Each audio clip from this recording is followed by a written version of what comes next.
Is it true that the president And obviously, there's been no movement made on either side. What is... Thank you all for coming out. We'll make a few brief remarks, and then happy to answer a few questions. We just ended a very short meeting in the Situation Room. The president invited the Republican and Democratic leadership here to Capitol Hill because we are facing not only a partial government shutdown, but we are also facing a humanitarian and security crisis at our southern border.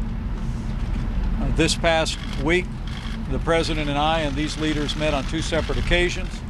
All those in the room directed staff to spend the entire weekend working over proposals. At the president's direction, we incorporated Democrat ideas and language in our proposal and made an offer to resolve this impasse and address the crisis at our southern border.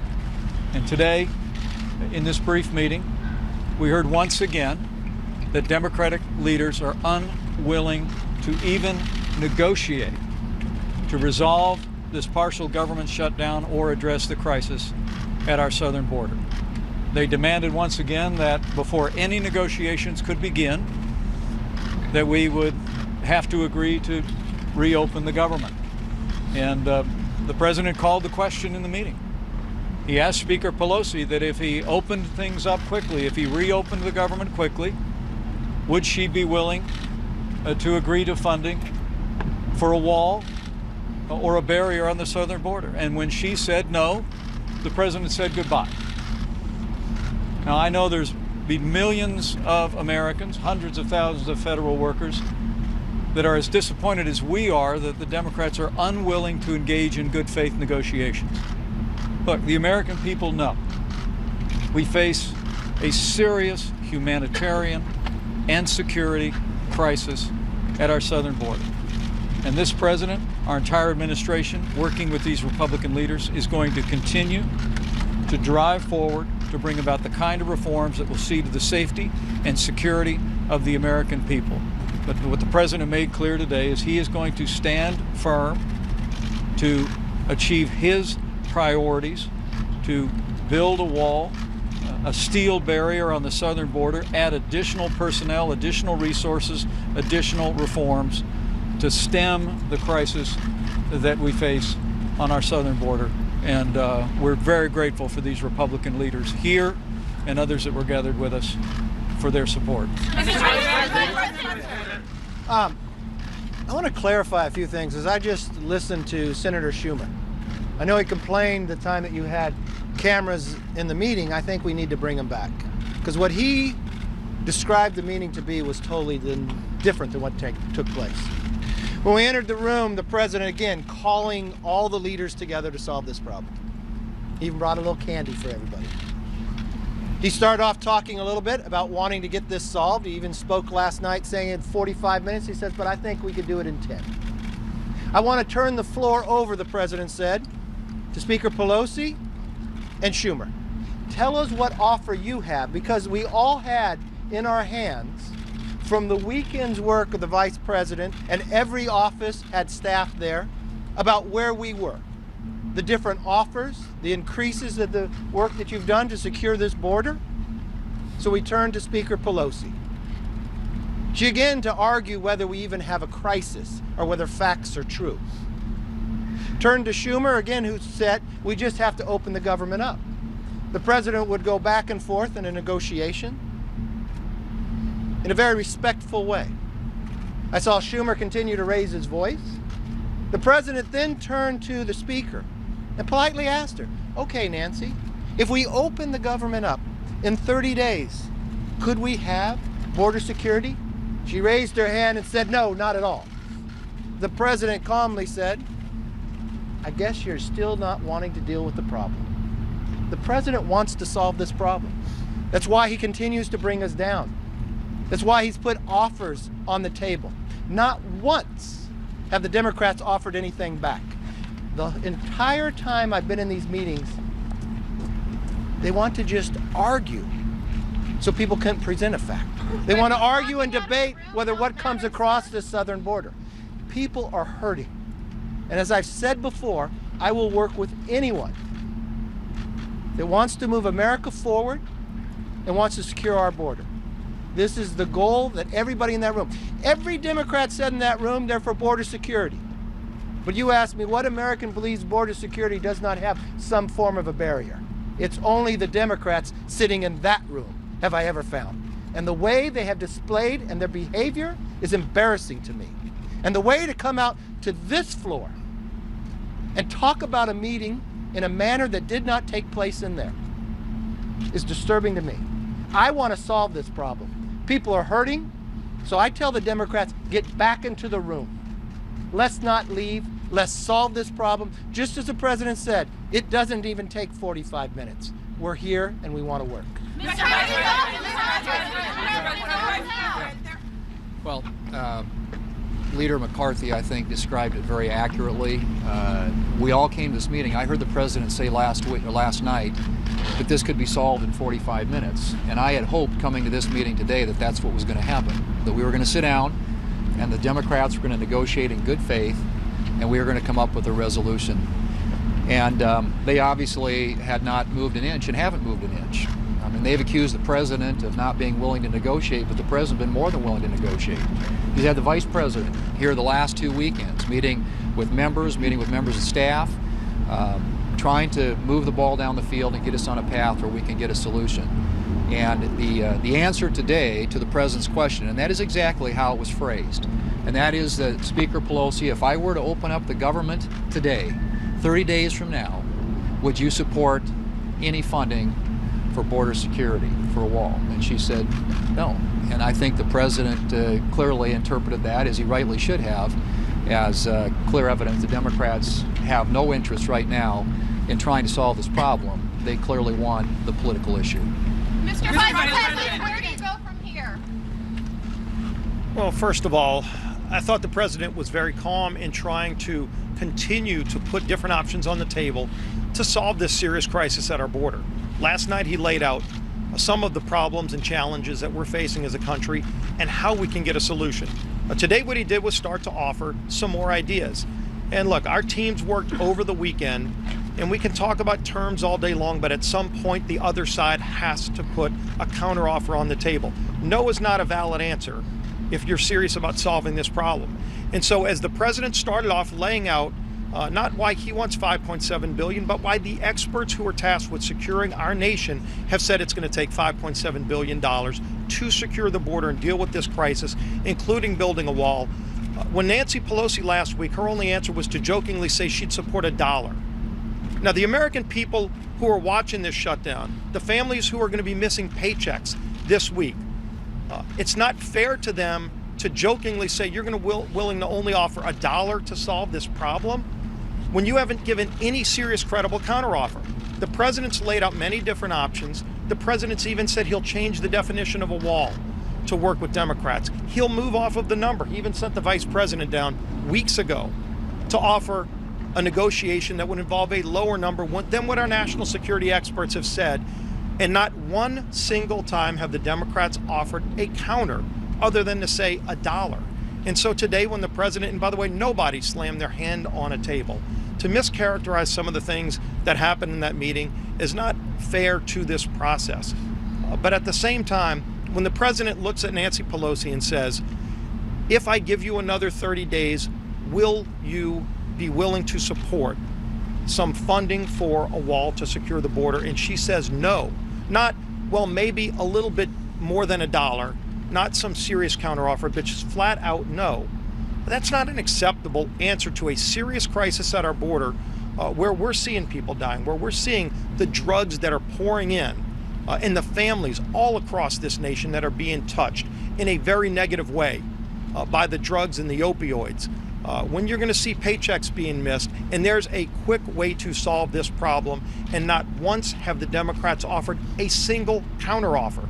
And the president's offered multiple times to negotiate in good faith, and the Democrats haven't given one counteroffer. That's not an acceptable answer. They need to come back to the table with some kind of serious, credible alternative. Mr. President, Sure. Just quickly to add, I think on behalf of the Department of Homeland Security, I'm just thoroughly disappointed. This is a crisis. It is a humanitarian crisis. It is a security crisis. And the reality is that walls work. everywhere we have put up a wall, illegal immigration has been reduced 90 to 95%. Do you want to stop the smuggling between ports of entry? You need a wall. Do you want to stop the human misery that's pulled between the walls? You need a wall. We have addressed the ports of entry. The Vice President worked all weekend personally with congressional staff. We came up with an offer that would secure the ports of entry by checking every single vehicle for drugs, but the criminals also come between ports of entry. It's not an or, it's an and. We need security at the ports of entry, and we need security between the ports of entry. So I will let you take questions, sir, but this is a crisis. It's up to the United States Congress to do their job, take the leadership that the Vice President and President are taking, and fix this on behalf of all Americans. Please, I can't hear you. Mr. Vice President, you said at the beginning that the President is standing firm on his demands for his border wall. How is that compromised in this context? And what are you going to say to, 800,000 federal workers not getting their first paychecks this Friday, TSA workers, Secret Service agents, people whose job it is to protect people? What do you say to them this week as we're going into 20 days of a shutdown? Well, I'd say to every American that this president and this administration takes very seriously our solemn obligation to do what's necessary to protect the American people and uphold our laws. The offer that we put at the president's direction on the table, the offer that was in front of Democrat leaders again today in the Situation Room, represents a combination of approaches. Certainly there is the president's wall, a steel barrier on the southern border, that the president's put his number on the table. But we've also added additional resources for personnel, additional reforms, humanitarian assistance, changes in our asylum laws, some of which was informed by our earlier discussions with Democrat leaders. We've been working in good faith over the last 3 weeks to resolve not just this partial government shutdown, but to address what is an undeniable crisis at our southern border.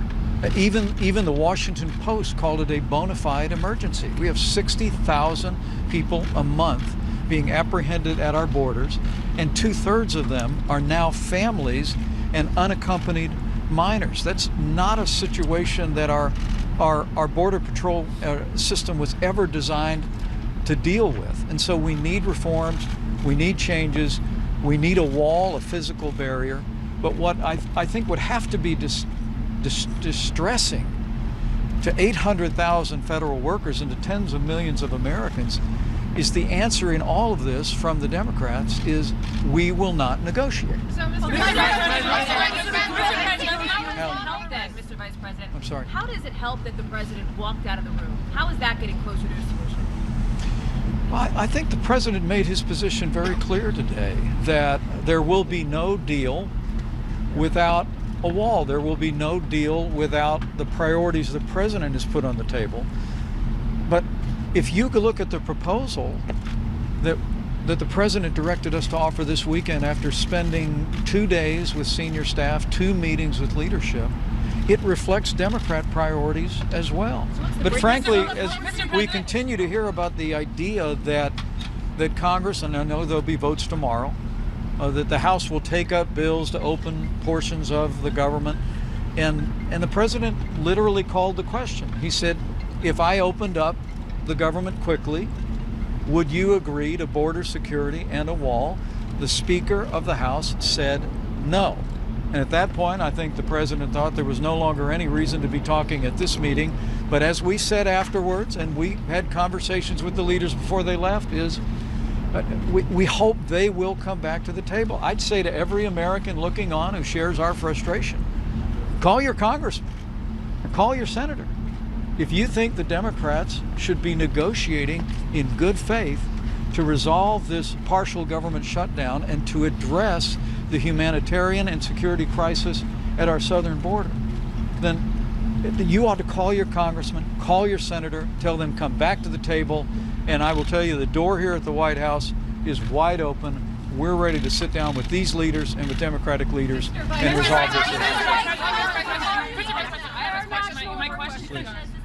My question to you is that now Democrats said that the president was slamming his hands on the table and that he walked out. Can you talk a little bit about, can you just categorize what the president did in the meeting? And also, are we any closer than you think to having a national emergency declared if the meetings are going like this and they're so contentious? Well, the president walked into the room and passed out candy. It's true. It was true. Never raised his voice. But I don't recall him ever raising his voice or slamming his hand.